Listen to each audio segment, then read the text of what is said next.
ऐं हीअ तव्हांखे ॾेखारींदासीं जेके बंगला वग़ैरह ठहियल आहिनि, गाॾियूं आहिनि या जेको आहे पंहिंजूं ज़मीनूं आहिनि, उहे किथां ऐं कहिड़े तरीक़े सां आयूं तव्हांखे ॾेखारींदासीं त कहिड़े हिसाब सां ठहियो ऐं इन बंगले ते केतिरो ख़र्चु थियो। छो इहे एजेंसियुनि खां पैसा वठंदा रहिया आहिनि ऐं उन्हनि मंझां ई बंगला तयारु कया।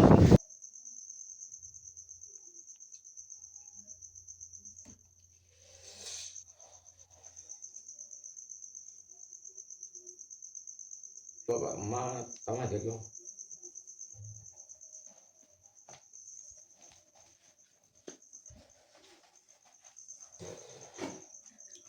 जवाबदार आहियां।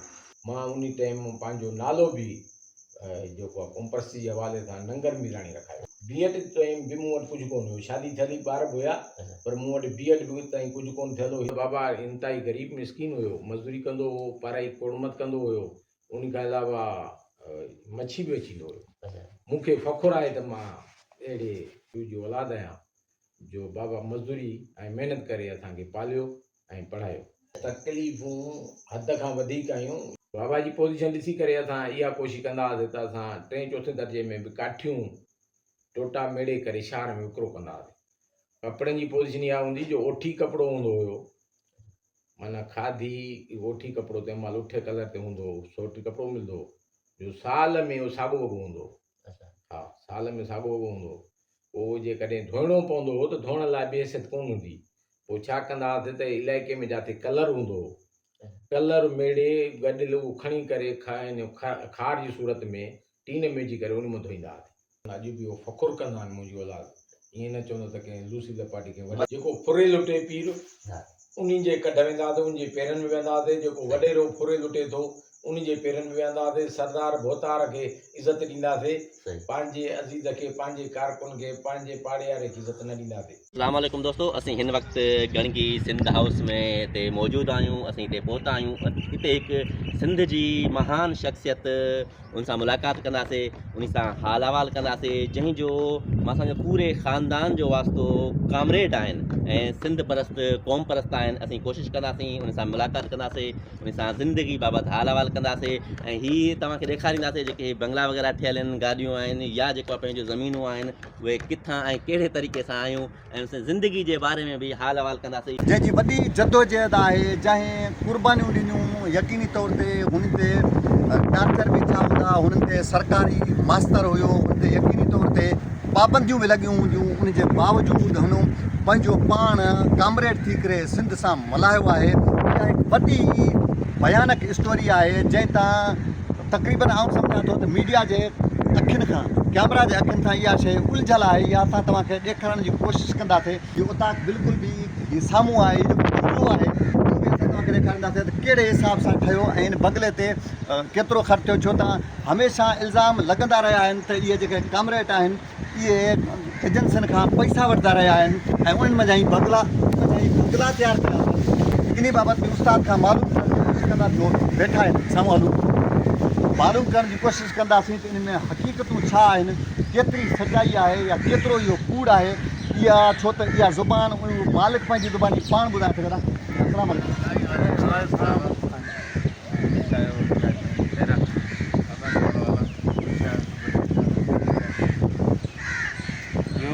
इन्हनि सां हाल अहवाल कंदासीं। उस्ताद मौजूदु न आहे, उन जा फ़र्ज़ंद मौजूदु आहिनि, उन सां कोशिशि करे हाल अहवाल कंदासीं त ॾिसूं हू इन सारे मामले ते छा था चवनि। असीं हिन वक़्तु गणगी सिंध हाउस में मौजूदु आहियूं, जिते क़ौम परस्त अॻवान असां सां गॾु मौजूदु आहे। असीं हिन सां हाल अहवाल कंदासीं। संदूदेश मुक़दरा साईं जी एम सैद राबारा तारफ़ इहो आहे नालो मोलेडनो मीरबार सनाफ अली बख्श मीरबार उर्फ हलण। मुंहिंजी इहो पैदाश जेका आहे हिन ॻोठ जे भरिसां असांजो इलाइक़ो आहे, खूह सरबान इलाइक़ो, जंहिंमें असांजे अज़ीज़नि जी इहा हुई ज़मीन हुई। उन ते बाबा साईं हारपे जे करे उते लॾे वेठो, उते मुंहिंजो जनमु थियो। कहिड़े दौर में? सन में? हा, इहो सन 60 जो ॾहाको आहे। 60 ॾहाके। पोइ उन खां बाद में उते आबादी में कम में जीअं असां वॾा थियासीं पढ़ण ते वियासीं। पढ़ण जो बि कारण इहो हुयो जो बाबा साईं वारा ग़रीब हुया त पढ़ाए न पिया सघनि। पोइ असां पाण जो छोकिरनि खे ॾिसी करे ॿियनि खे स्कूल वेंदा असां बि पोइ हिन कमकार खां भॼी स्कूल भॼी पवंदा हुआसीं छोकिरनि सां गॾु। पोइ ईअं वेंदे वेंदे बाबा आख़िर ताईं दाख़िला मूंखे कोन करायो स्कूल में।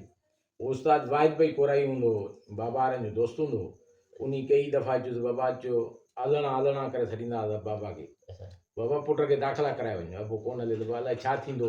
इहो अॻे ज़ोरी तालीम हूंदी, जॾहिं ॿुधींदा ज़ोरी तालीम हूंदी, पोइ उन ज़ोरी तालीम जे करे दाख़िल न कराईंदा हुआ ॿार, पोइ ॾंड पवंदो हे पवंदो इहो ख़ौफ़ हूंदो। पोइ बाबा साईं इहो इन करे दाख़िला कोन कराई। पोइ उस्ताद जेको आहे माण्हू मोकिले पाण जेको आहे पुछी असांजा 2 साल माना वॾो हुउसि मां त मूंखे नंढो ॾेखाए 5 साल ॾेखाए हुन दाख़िला करे छॾियो। पोइ ईअं असां होॾे स्कूल वेंदा रहियासीं, कम बि कंदा रहियासीं, पोइ मज़दूरियूं बि कंदा रहियासीं। भाइर तव्हां घणा हुया भेण? हा भाइर असां हुयासीं 4 भाइर। अच्छा 4 भाइर 1 भेण। तव्हां नंबर?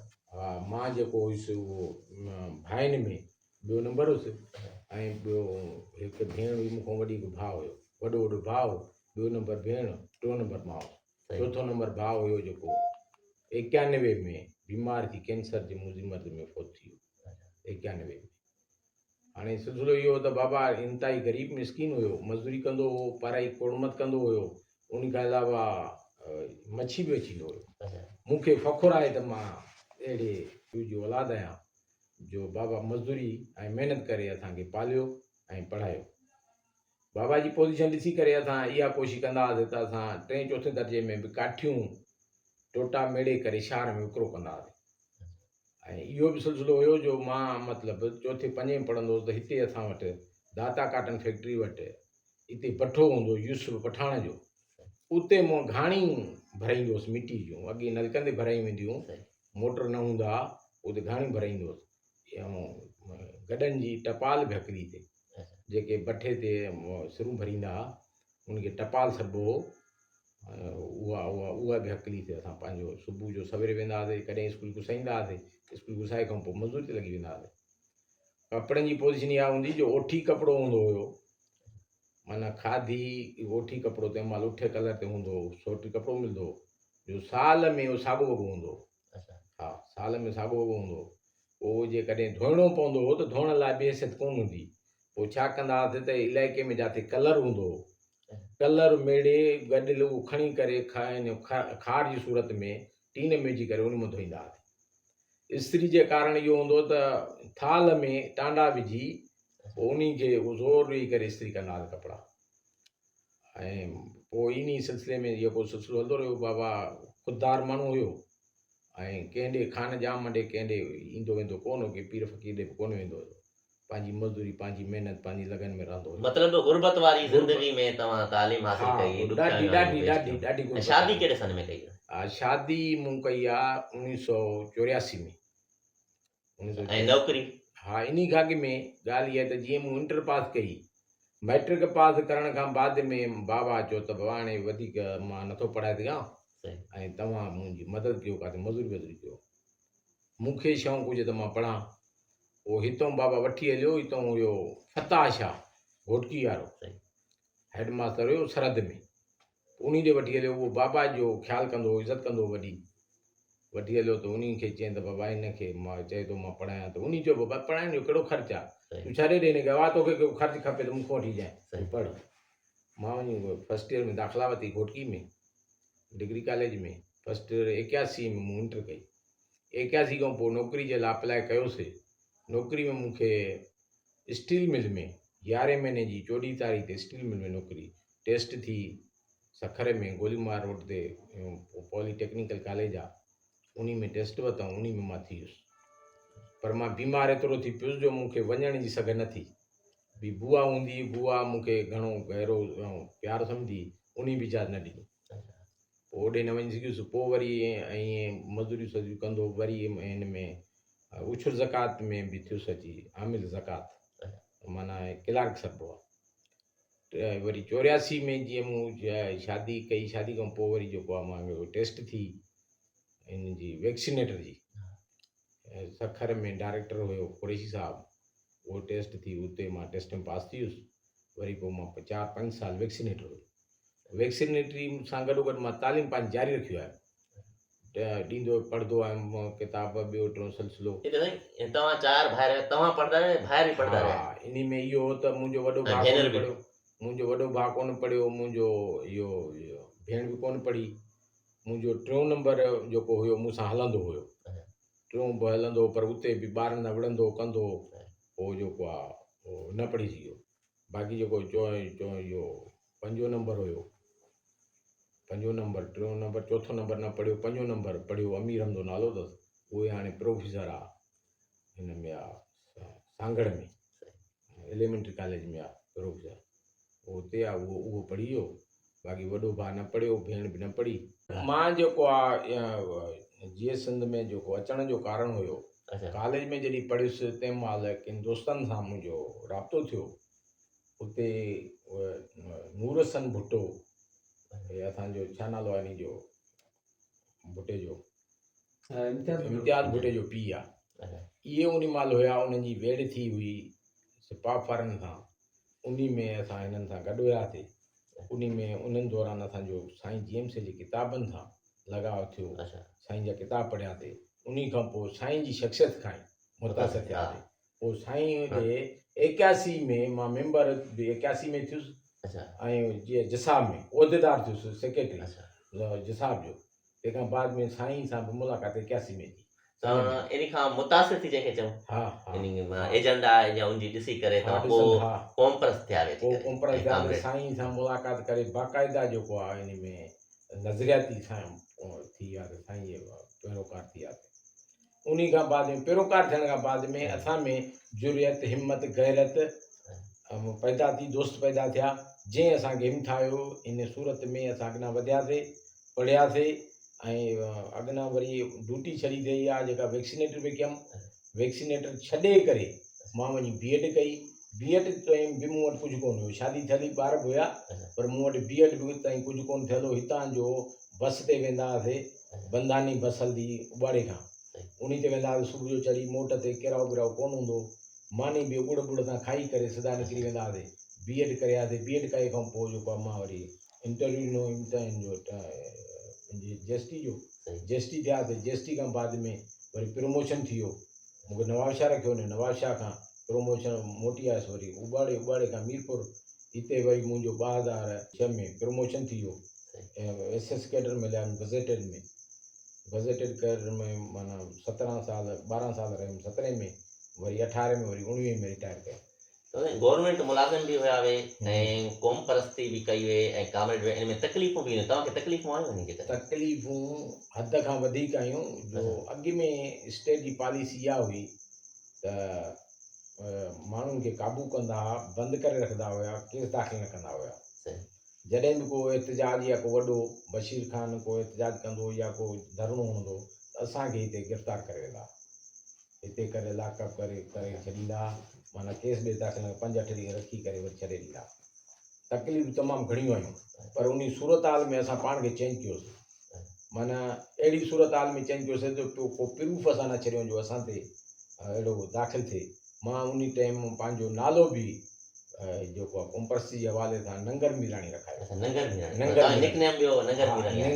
मीराणी उन में नंगर मीराणी में इहो थियो त का बि पॉलिसी जेको लेटर निकिरे पार्टी जो त उहो नंगर मीराणी सां निकिरे न की उस्ताद मोले ॾिने सां निकिरे त उहो सबूत को अहिड़ो हथ न अचे पर उहो अॻियां हली करे जेको हलंदो आयो पर सिलसिलो पोइ बि उहो रुकियो न उन ते जेके एजेंसियुनि ॾे वञनि पिया या का पहुचे पई ॻाल्हि या पोइ उहे वरी उर्फ़ में नंगर मीराणी लिखनि पिया ॻाल्हि वरी साॻी क्लियर थी वई पोइ साॻियो नालो वरी उस्ताद मोले ॾींदा हलियासीं पोइ जॾहिं मां सन वञा या कंहिं प्रोग्राम वेंदो हुउसि त पोइ हिते मोबाइल हिते रखी वेंदो हुउसि ऐं पाण खे अस्पताल में दाख़िला कराए पोइ काॾे निकिरी वेंदो हुउसि त जंहिं हुननि वटि अहिड़ो सबूत न जो मूंखे नौकिरी जे हवाले सां तंग करे ईअं त पंहिंजो जेको सिंध पर क़ौम परस्त जेके कामरेड दोस्त आहिनि इन में वॾियूं शख़्सियतूं बि थी गुज़रियूं आहिनि ऐं तव्हां कहिड़ियूं जेके सिंध जी वॾियूं शख़्सियतूं आहिनि जंहिंसां तव्हांजी मुलाक़ातूं थियूं हुजनि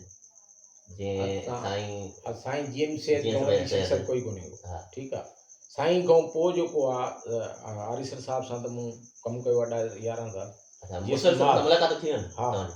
गॾु हूंदो हिते जॾहिं ज़िले में ईंदो त मां गॾु हूंदोमांसि। अच्छा उते कांग्रेसूं थींदियूं उते गॾु हूंदा हुआसीं, एहतिजाज ते सॾु थींदा हुआ, उते एहतिजाज में वेंदा हुआसीं।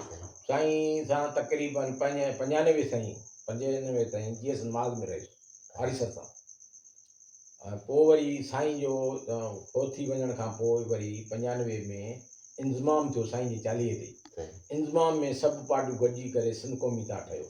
जीअं सिंध क़ौमी महाज़ सभे पार्टियूं गॾिजी करे हा छो वेठो जीअं सिंध क़ौमी महाज़ ठहियो, इंज़माम थियो सभे पार्टियूं गॾिजी उन में हिकिड़ी पार्टी ठही जंहिंजो नालो रखियो वियो जीअं सिंध क़ौमी महाज़। उन में आरिसर बि शामिलु थी वियो, बशीर खान वारा बि थी विया, ॿियूं तुरियूं घणियूं थी वियूं। पोइ वरी अॻियां हली करे बशीर खान ऐं आरिसर साहब वारनि जा पाण में इख़्तिलाफ़ थी विया किन ॻाल्हियुनि में। जो मां जेको मुतमिम थियुमि उहो आरिसर साहब हिन खां थियुमि बशीर खान हिते आयो, हिते कांग्रेस कयईं त मां सुवाल कयोमांसि त बाबा तव्हां आरिसर ऐं तव्हां में कहिड़ा इख़्तिलाफ़? हुन रोई चयो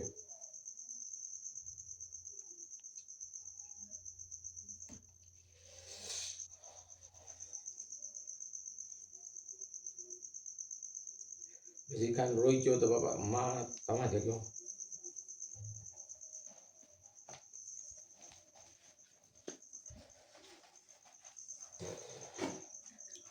जवाबदार आहियां, इंक्वायरी करायो, मां ते ज़िम्मेवारी थिए तकलीफ़ या का मां ग़लती कई आहे त मां ज़िम्मेवार। पोइ मां बशीर खान जा हथ महसूस कया, उन सां जेको बशीर खान सां वाक़िर ताईं हाणे जेको आहे 2012 में इलेक्शन थी, उन में सनान खान आयो, चेयरमैन थी वियो। पोइ वरी 2 ग्रुप धड़ा थी विया, जुदा थी विया। हाणे असां जेको आहे डॉक्टर नियाज़ कलाणी खे उन जा हथ मज़बूत कया आहिनि, उन खे अॻियां जेको आहे उन ऑर्गेनाइजिंग बॉडी ठाही आहे, हाणे असां उन सां गॾु आहियूं। मूंखे शादी 84 में थी, हिन महिल ते मूंखे 5 पुट 3 नियाणियूं आहिनि। टिनिनि खे 3 नियाणियूं आहिनि जेके उन मां 2 जी शादी थियल आहे, हिकु वेठल आहे, ऐं टिनिनि खे ठीकु पढ़ायो आहे, जेके मौजूदा हालतुनि में तालीम तमामु सुठी ॾिनी आहे। ऐं 3 माशाल्लाह हिकिड़ी गज़ 3 ऑफिसर आहिनि, माना 16-17 कैरेट में आहिनि 3 ऑफिसर आहिनि।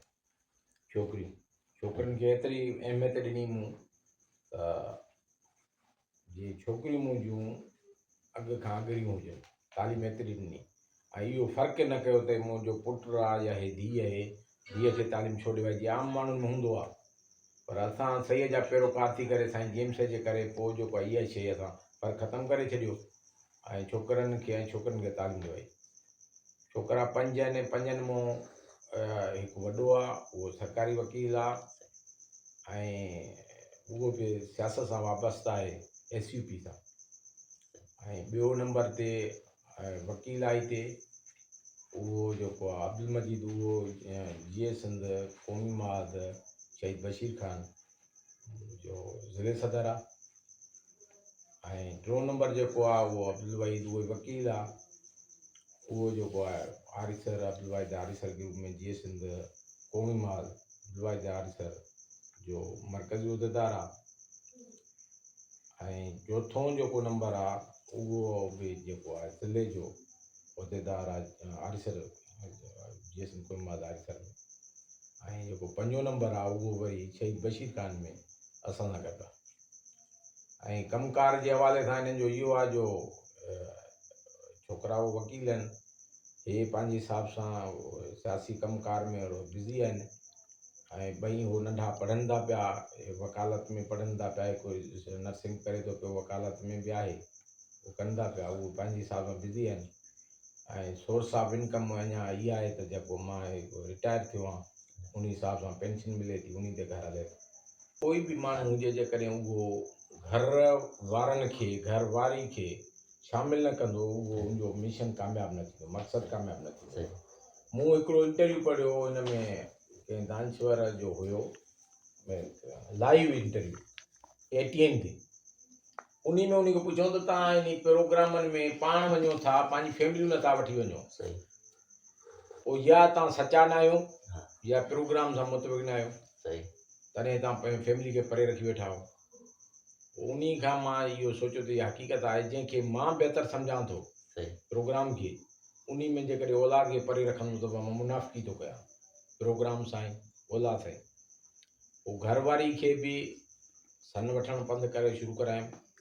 पुट त मुंहिंजा मां नंढा बि हुया न, मजीद ऐं अब्दुल लतीफ़ वॾो, मजीद नंढो, उहो बि सन कुल्हनि ते खणी करे सन पहुचाईंदो हुउसि। त इन दरगाह जा, इन सईअ जे फ़िकिर जा पोइ लॻी थियनि, ॿिए पासे जीअं न वञनि। उते चङनि शख़्सनि सां महान माण्हू जेके हुया, इब्राहिम जोए साहिब सां फ़ोटूं बि अथनि, अब्दुल वाहिद आरिसर सां फ़ोटूं अथनि, शोभे ज्ञानचंदाणी सां फ़ोटूं अथनि।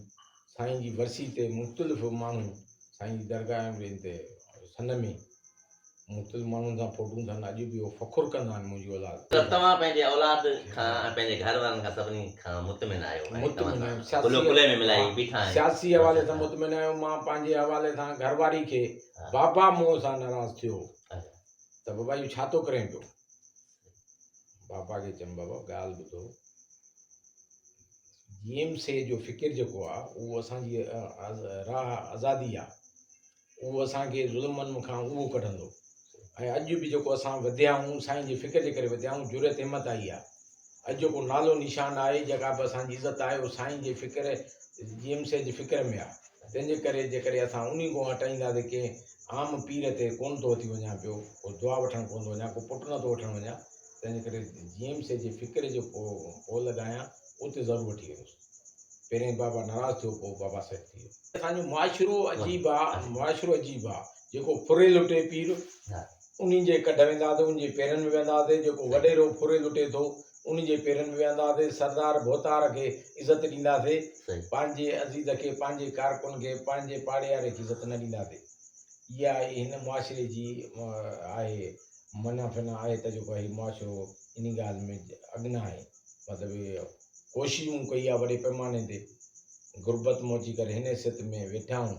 इहो सही जे फ़िक्र जी जेको असांखे सपोर्ट आहे, जो असां हिन मंज़िल ते पहुता आहियूं। असां जीअं त हिते हुयो राहू जो साहिबु SDM, जेको हिन प्रोग्राम तालके को मीरपुर जो ऑफिसर हुयो। मां तंहिं महिल हिते हुयुसि 17 ग्रेड में। पोइ उन्हनि असांजा नाला नॉमिनेट करे छॾिया। छा में? उन्हनि जो RO ऑफिसर सॼऊं पे, तंहिं महिल नालो यादि न आहे मूंखे। ऑफिसर करे रखियऊं असांखे, सर्किल जो ऑफिसर करे रखियऊं, माना मेजर सां हिन सां गॾु।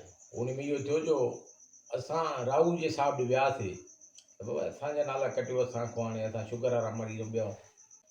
राहू जी साहिब विहाए करे चयो त बाबा ॻाल्हि इहा आहे त हीउ कमु आम माण्हू जो न आहे, मर्दमशुमारी वारो।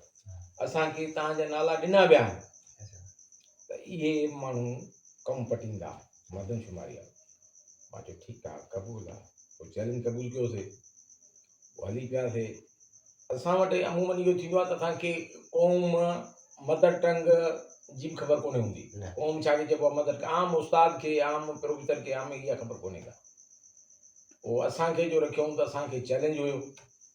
पोइ जेका ट्रेनिंग थिए पई, ट्रेनिंग जो मटीरियल अॼु बि मूं वटि आहे। उहो ट्रेनिंग जो मटीरियल बि बेकार हो। उन में जेको उन्हनि जा मक़सद हुया, उहो ग़लति हुया।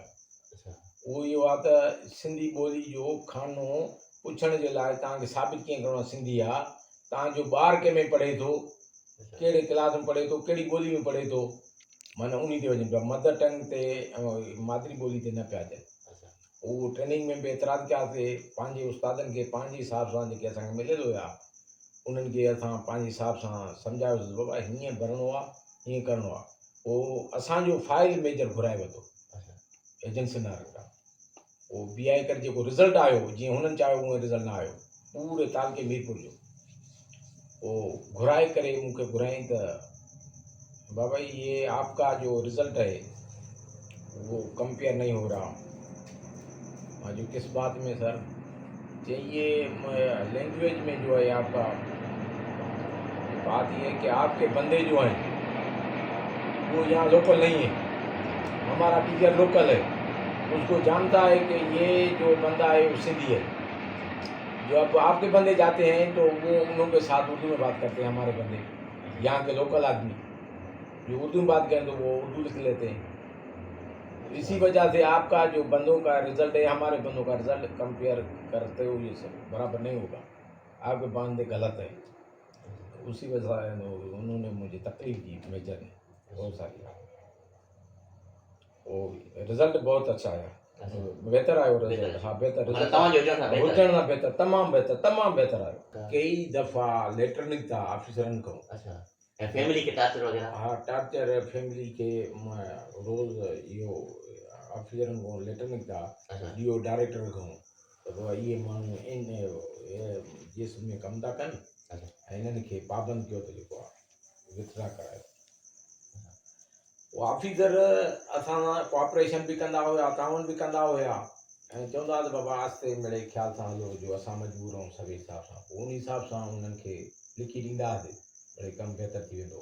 टार्चर यको हलिया, कॾहिं बि असांखे सणबी पोस्ट न ॾिनो अच्छा ऐं न की असां कोशिशि कई सणबी ऑफर आई भला ऑफर इन पोस्ट में न ईंदी आहे, अच्छा ऑफर इन में वरिती वेंदी आहे। माण्हू सणबी पोस्ट ॾे वेंदो आहे अच्छा त पोइ कंहिं खां निजाम खां ॿिए खां टे खां मूंखे ख़्यालु आहे त मूंखे इन में ऑफर हिकिड़े दोस्त ॾिनी तव्हां हिते अचो पर तव्हांखे हीउ कमु करिणो पवंदो। अच्छा मां चयो इहा कोन ईंदा त पोइ करे पियो फ्रीडम मार्च। मूंखे हिते आयो दावत ॾेई वियो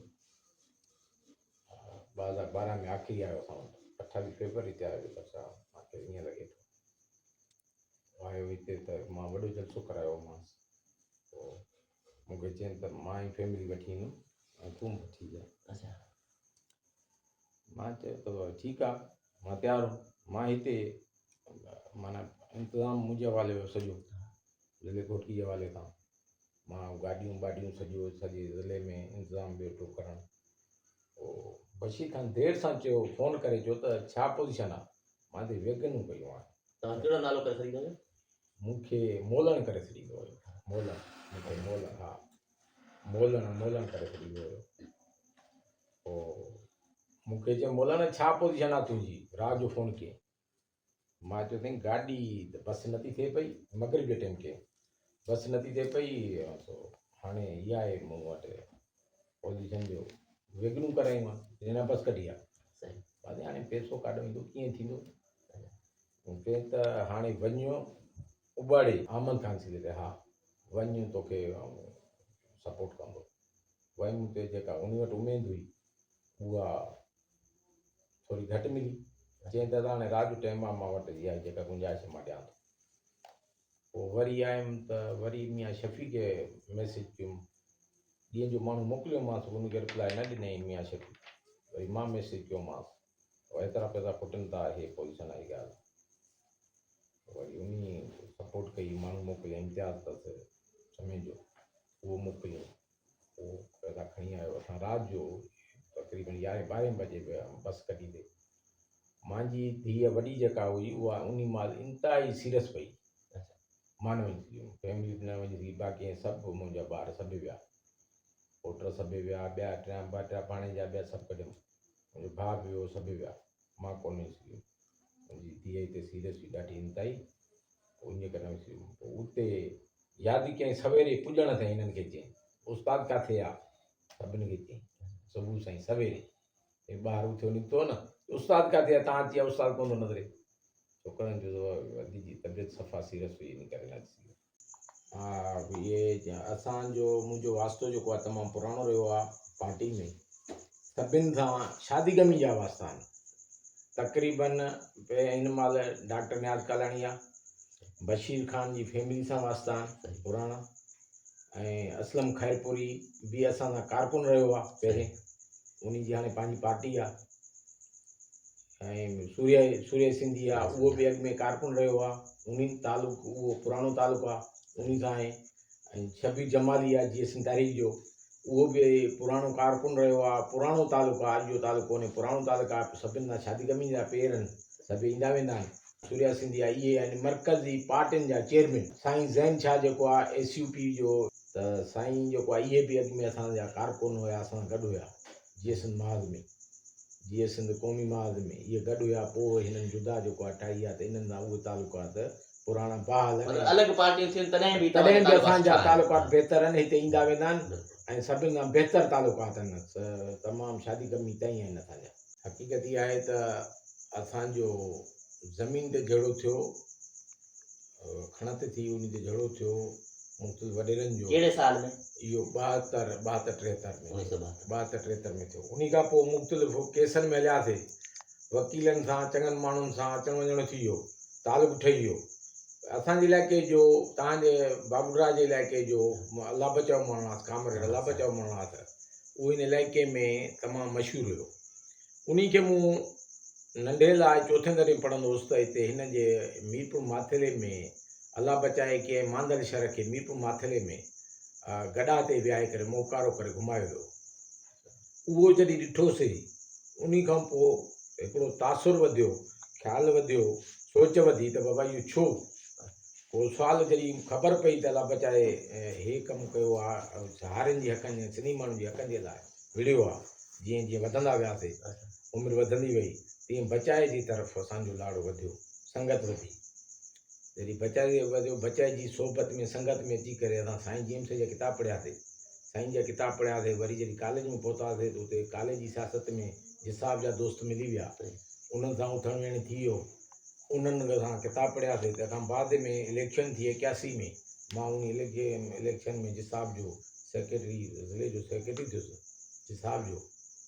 ऐं उहो उन खां बाद में साईं सां मुलाक़ात थी, साईं जेम्स सां 81 में वञणु थियो। इहो सिलसिलो हुयो जो साईं असांखे हाणे अचिजे थो त ॻोठ जी तरक़ी जे लाइ साईं वटि मुलाक़ात करण खां पोइ साईं इहो चयो त बाबा चङा माण्हू जेके इलाइक़े जा चङा माण्हू आहिनि, ॻोठनि जा चङा माण्हू आहिनि, ॻोठ न छॾियो, ॻोठनि में तब्दीली आणियो, ॻोठ में तालीम आम कयो, तब्दीली आहियो। उन जो उहो कमु, चङो कमु जेको आहे पंहिंजे खाते आहे। हाणे नबी न ईंदा, रसूल न ईंदा, हर चङे माण्हुनि जे कमु आहे त उहो तब्दीली आणे पंहिंजे इलाइक़े में स्कूल खोले तालीम जारी करे। इन जो इहो सिलसिलो, उन सिलसिले खे, साईं जे सिलसिले खे खणी करे मां जेको आहे ॻोठ जी तरक़ियाती कमनि में बिज़ी थी वियुसि। ऐं इहो ई आहे त ॻोठ में मिडिल स्कूल खोलायमि, प्राइमरी स्कूल जे नज़र मिडिल स्कूल खोलायमि, हाणे उनखे हाई स्कूल करायां थो। बाक़ाइदा तालीम ते असां वटि हिते सुठो असरु आहे इलाइक़े में पूरे में। ऐं तालीम जे हवाले सां मुंहिंजो हिते पूरो कमुकारु थियल आहे। पंहिंजे स्कूल जो रोज़ु ख़्यालु कंदो आहियां।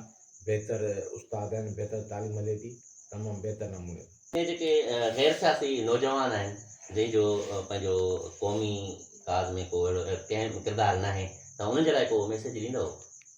मां अचणु घुरिजे। तव्हां जेको इहा ॻाल्हि आहे त मां जॾहिं उस्ताद थियुसि 81 में, जॾहिं फेडरेशन जो मेंबर थियुसि, बाक़ाइदा साईं जो पोलक थियुसि, उन खां बाद मुंहिंजे उथण वेहण में अमल में टोटल सिंध हुई, हर कम में मुंहिंजे में सिंध हुई।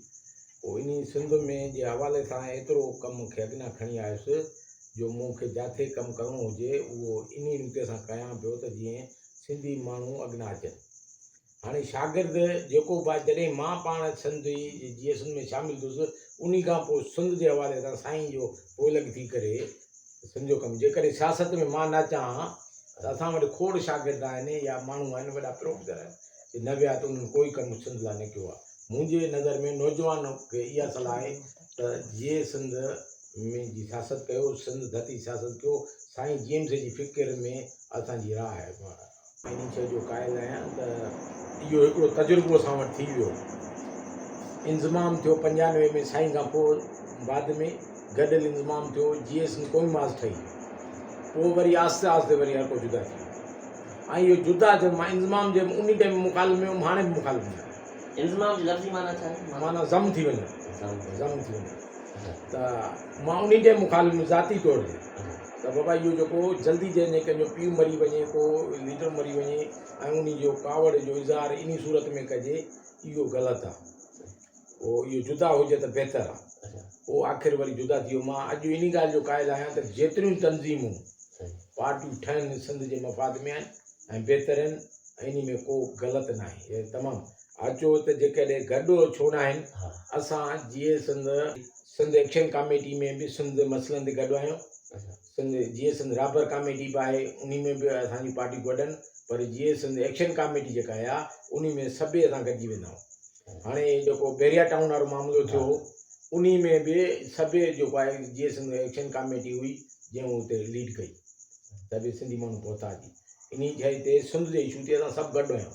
बाक़ी तरीक़ेकार कमकार जो हर कंहिंजो पंहिंजो पंहिंजो आहे, उहो पंहिंजो पंहिंजो कनि, इहे सुठी ॻाल्हि आहे। हाणे हिकिड़ी सिंधियन नेशनल कांग्रेस ठही आहे, जंहिंमें मुंहिंजी नूंहं बि जेको मुंहिंजी मेंबर आहे, हा ठही आहे। पर मां जॾहिं हिते आया त उन्हनि खे इहो चुम त सुठो अमल आहे ऐं अञा ॿियूं जुदा ठहणु खपनि।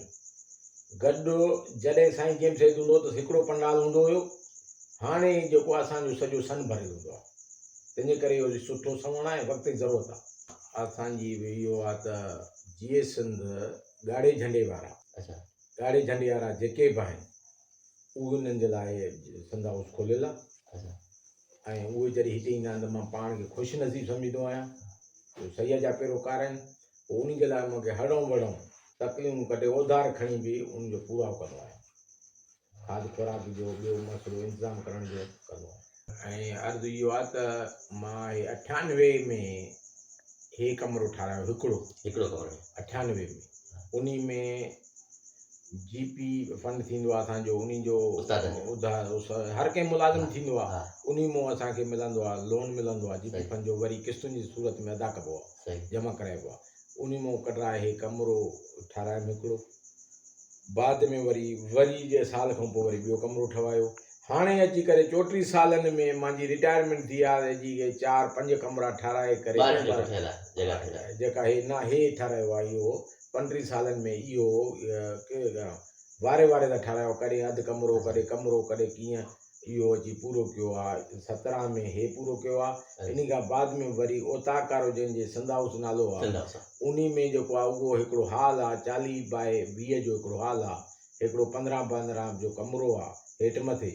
उहो इन करे ठहियो आहे, वक़्त जी ज़रूरत हुई, कोमपर्स दोस्तनि खे का जॻह न हूंदी, ऐं इन जे करे जेको आहे उन ठाहिरायो आहे त जीअं हिते दोस्त पंहिंजे हिसाब सां अचनि रहनि ऐं उन्हनि जी हर तरह ते ख़िदमत कई वञे। हाणे उन में जेको ठाहिरायो आहे उहो बि किस्तुनि ते मौला भाई लबाणे खां जेको आहे हेल्सन बजरो सीमट किस्तुनि ते खणाए आस्ता उहो ठाहिरायो आहे। सिर नारे जा पैसा हिते खानमंद आहे मोची आहे पाड़े जो, उन खां सिरूं किस्तुनि ते वरितियूं आहिनि। अञा उनजा पैसा बीठा आहिनि, अञा पैसा कोन ॾिना आहिनि, अञा ते रंग न करायो आहे, तव्हां ॾिठो हूंदो रंग बि न करायो आहे, फिटिंग न कराई आहे, पखा बि पूरा कोन्हनि, कुझु बि कोन्हे को। बाक़ी इहा थोरो अॾावत करे बीहाई आहे डुख सुख में, जे लाइ इहा हिते जे कोमपर्स दोस्त अचनि। ॻाल्हि इहा आहे त असांखे पंहिंजी ख़बर आहे, असां कंहिं ते न इल्ज़ाम हणंदासीं, न मूंखे ख़बर आहे, न मूंखे ख़बर आहे। मूंखे 46 साल थिया आहिनि जीएस में कमु कंदे, असांखे न अहिड़े क़िस्म जी अॼु ताईं ऑफर कोन थी आहे, न की को ॿियनि खे थी आहे। जेके दोस्त आहिनि हड़ूं वड़ूं, जेके सही जे फ़िक्र ते सही बीठल आहिनि, उहे हड़ूं वड़ूं ॾुख सुख करे, महिनत करे, मज़दूरी करे, सन जा प्रोग्राम अटेंड करणु, ॿिया प्रोग्राम करणु, जलसा एहतजाज करणु, मुंहिंजे ख़्याल में त को बि अहिड़ो असां वटि का बि फंडिंग कान्हे। असांखे पार्टी जे तरफ़ां वक़्तनि बेवक़्तनि फंड जी ज़रूरत पवंदी आहे, पोइ पार्टी चवंदी आहे त तव्हां जेको आहे मज़दूरी कयो, हिकु ॾींहं जी मज़दूरी पार्टी खे ॾियो, उन में करे उन में पूरा ई कंदा आहियूं, पार्टी जी बि कंदा आहियूं, पंहिंजी पूरी कंदा आहियूं। मज़दूरी करे पंहिंजी औलाद खां, पाण खां, दोस्तनि खे ॾेई करे, बाबा मज़दूरी कयो, अॼु पार्टी जो हुकुम आहे, मज़दूरी कयो, मज़दूरी करे असां पार्टी खे बि हलाईंदा आहियूं ऐं पंहिंजो घर घुरंदा साईं मां माधव सां चवंदुमि कुझु क़ौमी जेको आहे कारकुन ऐं क़ौमी माण्हू आहिनि जेके कामरेड सॾाइनि था, मां उनजो नालो न खणो, उन्हनि जा मां बंगला बि ॾिठा आहिनि ऐं फ्लैट्स बि भला भला ॾिठा आहिनि वॾनि शहरनि में जेको आहे, ऐं कुझु कोन उन्हनि वटि हुयो, इहा शइ बि आहे। जेकॾहिं को ठाराए थो सुठी ॻाल्हि आहे, इहा हिन में कोन्हे। जेकॾहिं को कामरेड आहे त भला उन खे इहो हक़ु न आहे त पंहिंजो रोज़गार जा ज़रिया पैदा करे ऐं पंहिंजी जाइ ठाराए, सुठी ॻाल्हि आहे। जेकॾहिं कंहिं वटि हैसियत आहे, अॼु मूं वटि इहा हैसियत आहे जो मां चइनि दोस्तनि जा हथ धोरायां थो, 4 दोस्त मूं वटि लड़ी था अचनि त सुठी शइ आहे। पर जेके दोस्त मिसाल जेके दोस्त कारोबार बि कनि था, मुख़्तलिफ़ कारोबार कनि था, मुख़्तलिफ़ बिज़नेस कनि था, उन मां जेकॾहिं को पंहिंजो घर ठहाए थो, को गाॾी वठे थो, को ॾोह कोन्हे को। मां शुरू में जॾहिं 99 में उस्ताद थियुसि त मां ऑलरेडी जीए सिंध जो कारकुन हुयुसि। मां साईं जो फ़िक्र ज़हन में रखी ॿारनि जी ज़हनी आबियारी कई, ऐं जेको उन्हनि जो कोर्स हुयो, जेको मूं ते फ़र्ज़ु हुयो, उहो ईमानदारी सां अदा कयो।